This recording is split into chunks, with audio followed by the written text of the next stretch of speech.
2015년에 개봉한 스포트라이트라는 영화가 있습니다. 카톨릭의 아동 성범죄를 보도한 기자들의 실화를 그린 영화로 미국 아카데미 시상식 작품상과 각본상 등 많은 영화제에서 수상을 함과 동시에 많은 화제를 만들었던 영화이죠. 이 영화를 연출한 톰 맥카시 감독이 이번에는 맷 데이먼과 손을 잡았습니다. 영화의 제목은 스틸 워터. 매번 새로운 모습을 보여준 맷 데이먼은 이번 작품에서 수염을 기른 노동자로 등장합니다. 그러한 이유로 스크린 속에 있는 그의 모습을 볼 때면 전혀 다른 모습의 그를 만날 수가 있었습니다. 영화의 스토리는 이렇습니다. 친구를 살해한 혐의로 교도소에 수감된 딸의 누명을 벗기기 위해서 아버지인 맷 데이먼이 진실을 추적한다 라는 내용이죠. 2007년에 발생한 실화를 모티브로 만들어졌지만 실제 사건과의 연결고리는 그리 크지 않습니다. 이야기의 구조 정도만 가져온 것이고 대부분의 이야기는 영화적 상상으로 채워졌습니다. 영화를 관람한 후에 참으로 많은 생각이 들었던 영화입니다. 여러 가치관들의 충돌에 대한 이야기를 다양한 이야기로 담아내었습니다. 하지만 그 메시지와 관련된 부분에서 영화는 무언가를 강요하지는 않았습니다. 영화를 보는 관객들 또한 극 중에서 등장하는 두 가지 가치 사이에서 무엇 하나를 선택하기가 어려웠습니다. 하나를 선택하면 다른 하나를 잃어버릴 수밖에 없는 상황들의 연속, 그리고 이 질긴 악순환을 끊어내려고 하는 한 남자의 이야기가 영화 스틸 워터가 보여주는 이야기가 될 것입니다. 자, 지금부터는 스포일러가 포함될 예정입니다. 스포일러를 원치 않으신 분들은 여기까지만 시청해주시면 감사하겠습니다.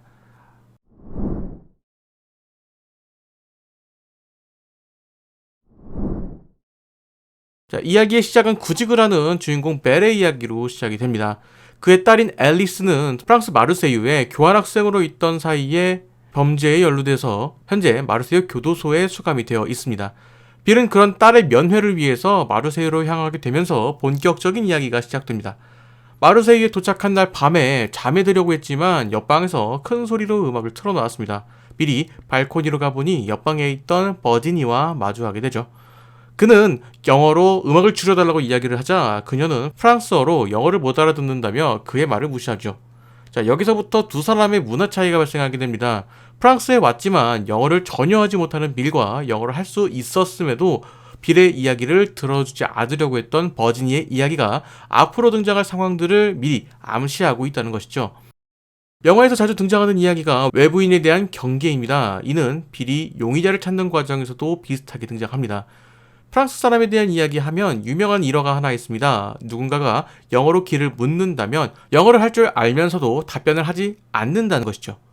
물론 모든 프랑스 사람들이 그러지는 않겠지만, 그리고 이러한 일이 실제로 있었는지도 불분명하지만 프랑스 사람들이 자국 문화와 언어에 대한 자부심이 강하다는 것을 비유적으로 보여주는 그런 이야기가 아닐까 싶습니다. 이처럼 영화는 미국과 프랑스라는 두 나라 사람들의 가치관과 문화가 다르다는 것을 보여주고 있습니다.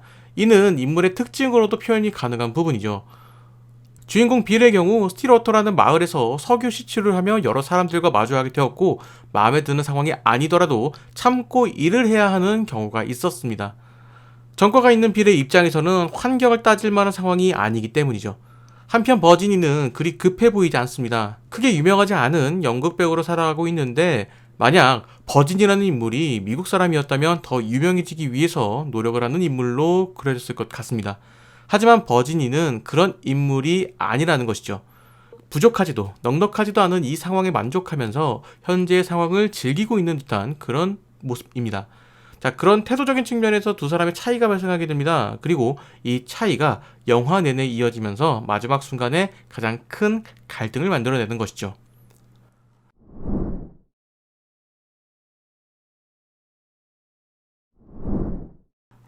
한편 빌은 앨리슨의 부탁을 받고 한 변호사에게 앨리슨의 편지를 전달하게 됩니다. 앨리슨의 재심을 부탁하는 편지였는데 빌은 프랑스어를 모르기 때문에 앨리슨이 쓴 편지의 내용을 몰랐습니다. 하지만 변호사는 재심이 어려울 것이다 라는 답변을 했고 이후에 빌은 옆방에 있던 버지니에게 부탁을 하여서 편지의 내용을 알게 됩니다. 그 편지의 내용에는 아빠인 빌에 대한 불신이 담겨 있었습니다. 이전에 마약과 술에 찌들어 있던 삶을 산 자신의 아빠를 앨리슨을 믿지 못하는 상황이었죠. 그 편지가 빌이 각성하게 되는 계기가 되었습니다. 빌은 앨리슨에게 변호사가 재심을 위해서 움직일 것이라며 거짓말을 하였고 스스로 재심을 위한 움직임을 보이기 시작합니다. 이 편지를 통해서 앨리슨과 빌의 관계가 그리 원만하지 않았다는 것을 간접적으로 알 수가 있습니다. 그리고 그것으로 인해서 빌은 두 가지 행동을 하게 되는 것이죠. 첫 번째는 앨리슨의 결백을 입증할 증거를 찾게 된다는 것입니다. 그리고 이것이 주된 내용이 되는 것이고 이것이 이어져 결말의 메시지에 도달하게 되는 것이죠. 나머지 하나는 버지니의 딸인 마야에 대한 관심입니다. 빌이 머무던 숙소의 옆방에는 버지니와 마야가 함께 묵었습니다. 어느 날은 마야가 호텔 키를 분실하여서 문 앞에 덩그러니 앉아 있었던 적이 있습니다. 빌이 그것을 그냥 지나치지 못하고 호텔 키 재발급을 도와줘서 마야는 자신의 객실로 들어갈 수 있었습니다. 만약 빌이 그러지 않았다면 마야는 꽤 오랜 시간 밖에서 엄마의 퇴근을 기다려야 했을 겁니다. 빌이 그런 마야를 그냥 지나치지 못하고 이후에도 마야에게 애정을 쏟은 이유는 바로 앨리슨에 대한 결핍 때문이라는 것이죠. 이후의 이야기에서도 등장하겠지만 빌은 자신이 바쁘게 일한다는 이유로 앨리슨과 놀아준 기억이 거의 없다는 이야기를 했습니다. 시간이 지나서 그런 앨리슨과의 기억이 자신에게는 결핍으로 남아 있었고 마야와의 관계를 통해서 자신의 결핍을 채우고 있었습니다. 하지만 이것은 어디까지나 대체제일 뿐이지 그 결핍이 완벽하게 채워지는 것은 아닐 겁니다. 이와 관련된 내용은 이후에 영화의 결말을 이야기하는 부분에서 다시 한번 다뤄보도록 하겠습니다.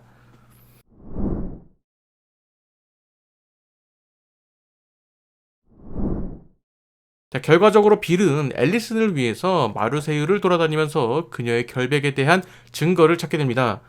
이후에는 그 결백의 증거를 찾아다니면서 영화는 그녀의 결백을 밝히는 하나의 추리물로 진행되는 것처럼 보입니다.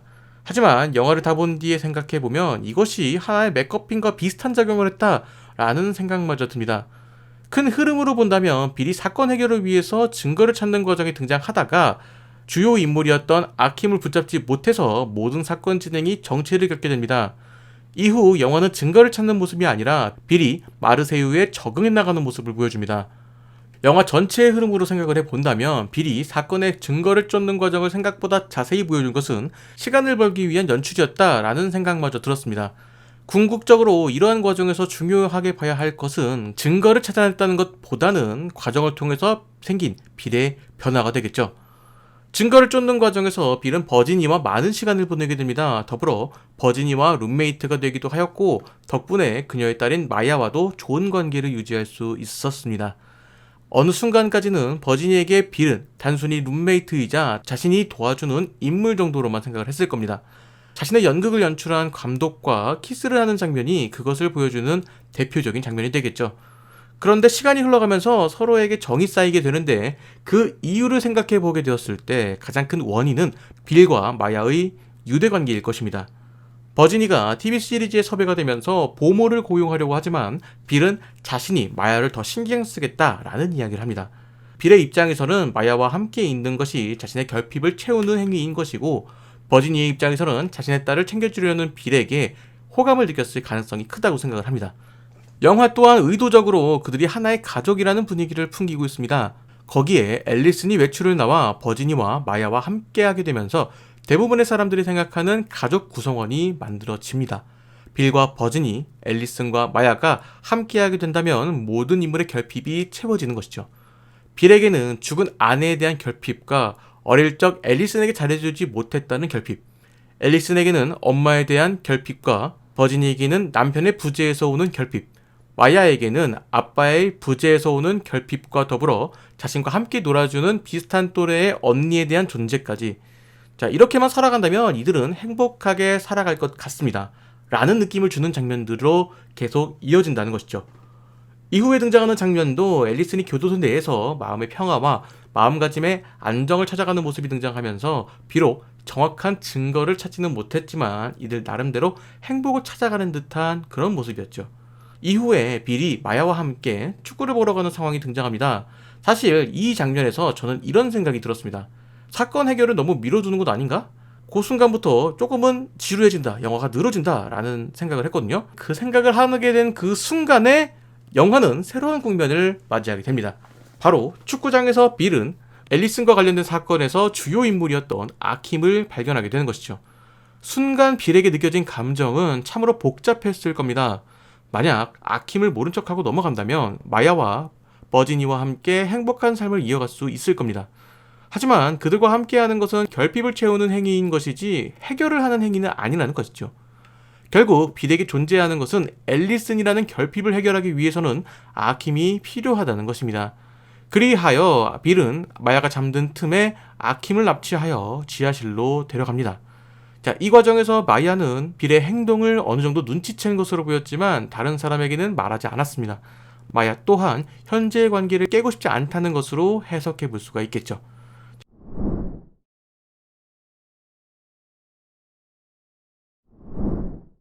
자, 이후 빌은 사립탐정을 찾아가 용의자 DNA 비교 분석을 요구합니다. 사립탐정은 불법적으로 수집한 증거는 안 된다는 이야기를 했지만 빌은 명확한 답을 하지 않은 상태에서 최대한 빨리 처리해달라는 이야기를 합니다. 자, 여기서부터 사건은 이전과는 조금 다른 방향으로 흘러가게 됩니다. 알고 보니 앨리슨이 아킴에게 청부를 했다는 것입니다. 앨리스는 그럴 의도가 없었다고는 하지만 객관적으로 바라봤을 때 아킴은 행동책이었을 뿐이고 진범은 앨리슨이었다는 것으로 밝혀지게 됩니다. 자, 여기서부터 빌은 더 큰 갈등을 하게 됩니다. 이후에는 경찰까지 빌을 찾아오게 되면서 이 사건은 점점 더 심화가 되죠. 이전에 DNA 검사를 부탁했던 사립탐정이 빌의 집 주변을 돌아보면서 그가 아킴을 지하실에 가뒀다는 정황을 파악하고 경찰에 신고하게 된 것입니다. 그렇게 경찰들이 지하실을 수색하지만 빌도 모르는 사이에 아킴은 사라져 있었습니다. 버지니가 지하실에 있던 아킴을 먼저 발견하고 풀어준 것으로 보이는 장면이 등장했죠. 자, 이 상황에서 많은 포인트들이 있습니다. 버지니가 지하실에서 아킴을 발견하는 상황에서 빌을 경찰에 신고한 것이 아니라 빌을 감싸주는 선택을 했다는 것입니다. 물론 이는 빌을 감싸는 행동이 아닐 가능성이 높아 보입니다. 자신에게 불똥이 튀지 않을까 하는 걱정이 더 컸겠죠. 그리고는 빌에게 나가라는 이야기를 합니다. 결국 빌은 버지니와 마야를 떠났고 사립탐정은 증거가 불법이 아니라는 판단 하에 증거를 프랑스 경찰에 넘기게 되어 앨리슨의 결백이 밝혀져 미국으로 돌아갈 수 있게 되었습니다. 이후에 빌과 앨리슨은 같이 살게 되었습니다. 하지만 그들의 모습은 그리 행복해 보이지 않았습니다. 영화를 보는 입장에서도 그들의 미래가 그리 밝아 보이지는 않았습니다. 영화의 마지막 에피소드에서 수많은 고민의 지점들이 존재합니다. 먼저 이야기해볼 수 있는 것은 사립탐정에 대한 이야기입니다. 분명 이전까지 사립탐정은 이슬람인 아무나 범인으로 내세울 수 있다는 이야기를 했고 빌은 그런 상황을 거부했습니다. 이후에 빌이 증거를 가져오자 탐정은 그 증거의 적법함을 따지기 시작했습니다. 그리고는 경찰에 신고까지 하였고 그 적법함이 어느 정도 밝혀진 뒤에 경찰에 증거를 넘기게 되었습니다. 빌의 입장에서 아킴을 잡은 뒤에 바로 경찰에 신고한 것이 아니라 스스로 DNA 대조를 통한 증거 확보에 먼저 초점을 두었다는 것이죠. 이는 앞서 앨리슨이 부탁한 변호사가 앨리슨의 사건에 대해서 큰 관심을 가지지 않는 모습을 보였기 때문이라고 생각을 합니다. 버지니의 입장에서 빌의 행동은 절대 용납할 수 없는 그런 행동입니다. 이전에 사건이 발생한 술집의 주인과 탐문을 하는 과정에서도 술집 주인이 이상한 이야기를 한다며 통역을 거부하는 상황이 생깁니다. 빌은 그럼에도 해야 한다고 하지만 버지니가 완강하게 거부를 하게 되죠. 이후에 아킴과 관련된 일에서도 모른 척했지만 빌을 쫓아내었습니다. 이와 유사하게 볼 수 있는 장면이 앨리슨이 외출한 뒤에 다같이 저녁을 먹는 장면이었을 겁니다. 식사 중에 앨리슨이 빌에게 버지니와의 성관계를 가졌냐는 질문을 합니다. 이에 빌이 상당히 당황하는 모습을 보이는데 이때 앨리슨이 이런 내용의 이야기를 하죠. 프랑스인이 된 줄 알았는데 아직은 아니다 라는 이야기입니다. 융화되지 못했다는 이야기, 즉 아무리 빌이 버지니와 마야와 좋은 관계를 유지하고 있더라도 결핍에 대한 완벽한 해결은 아니라는 것이죠. 분명 빌의 상황은 이전보다 좋아지고 있었습니다. 사랑하는 사람도 생기고 그 사람의 딸을 자신의 딸처럼 사랑하며 앨리슨 또한 나름의 평화를 찾아가며 빌과의 관계도 좋아지는 것처럼 보였습니다. 그럼에도 빌이 앨리슨의 결백을 밝히는 것을 선택한 이유는 결핍에 대한 근본적인 원인을 해결하기 위함으로 보입니다. 빌이 이 사건을 해결하는 것은 과거 앨리슨에게 신경 써주지 못한 것에 대한 갈증과 자신을 신뢰하지 못한다는 것에 대한 갈증이 모두 해결되는 것이라고 믿었을 겁니다. 하지만 영화의 마지막 장면을 보면 해결된 것처럼 보이지는 않았습니다. 결국 빌의 입장에서는 과거 자신의 죄를 덮기 위해서 다른 죄를 저질렀다는 것으로 볼 수가 있습니다. 그렇기에 그들의 미래는 결코 행복해 보이지 않았습니다. 그렇다고 그들의 선택을 비난할 수도 없었습니다. 그것이 이 영화의 메시지가 아닐까 싶습니다. 과거의 죄 때문에 투표권조차 상실한 빌이 그 속죄를 하기 위해서 더욱 열심히 기도를 하며 살아왔지만 결국 그는 다시 죄인이 된 것이죠. 버지니도 비슷한 맥락이라는 생각이 듭니다. 자신의 가치관에 맞지 않는다는 이유로 빌을 매몰차게 쫓아냈습니다. 만약 버지니가 빌을 품어주었다면 어땠을까요? 영화 초반 버지니는 호텔방에서 음악을 크게 틀었고 소리를 줄여달라는 빌의 항의를 가볍게 무시한 인물이었습니다. 다음날 그녀는 빌에게 사과하며 자신의 친구가 나쁘기 때문이었다며 잘못을 회피하는 모습을 보였습니다. 결국 버지니 또한 결정적인 순간에 빌을 감싸주지 못한 것이죠. 어쩌면 자신의 딸인 마야가 빌 때문에 거짓말을 하게 되었다는 것, 더 나아가서는 범죄자에게 자신의 딸을 맡겼다는 죄책감이 있을 수도 있는 겁니다. 그렇기에 버지니의 그런 결정에도 충분히 이해가 가능한 것이죠. 더 나아가서 앨리스는 자신의 욕심 때문에 사건이 벌어지게 되었습니다. 그 사건이 자신 생각과는 다르게 흘러갔지만 자신은 그럴 의도가 없었다며 어떻게든 자신의 결백을 주장하려는 인물이었죠. 이런 식으로 영화에 등장하는 주요 인물들은 모두 자신만을 위한 선택을 하게 됩니다. 이렇게 영화는 주요 인물인 빌, 버지니, 앨리슨이 내리는 결정에 대해서 여러 방면으로 생각을 하게 만듭니다. 결과적으로는 이 인물 모두 자신만을 위한 이기적인 선택을 했다는 것이죠. 감독은 영화에 대해서 이런 이야기를 했습니다. 인간의 본성, 우리가 내리는 결정, 도덕성이 어떻게 사회와 가족에 대한 사랑에 의해 타락할 수 있는지 말하는 영화라고 생각한다. 라고 이야기를 했습니다. 주인공 빌이 잘못된 선택을 하게 만드는 것은 과연 무엇일까? 한번 생각해보게 만드는 그런 영화인 것이죠.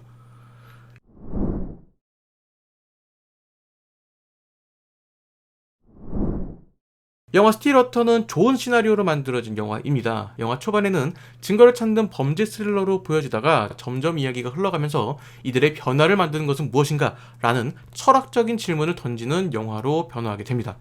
자, 그런 메시지를 전달하는 138분이라는 시간이 조금 길게 느껴질 수도 있겠지만 저 개인적으로는 그 시간이 필요했다고 생각을 합니다. 인물의 변화를 만드는 요인과 조금씩 변화하는 인물의 표현, 그리고 디테일한 맷 데이먼의 연기까지 자신만의 철학이 있고 개성이 있는 그런 영화가 아닐까 싶습니다. 자, 오늘의 이야기는 여기까지입니다. 저는 다른 이야기로 돌아오도록 하겠습니다.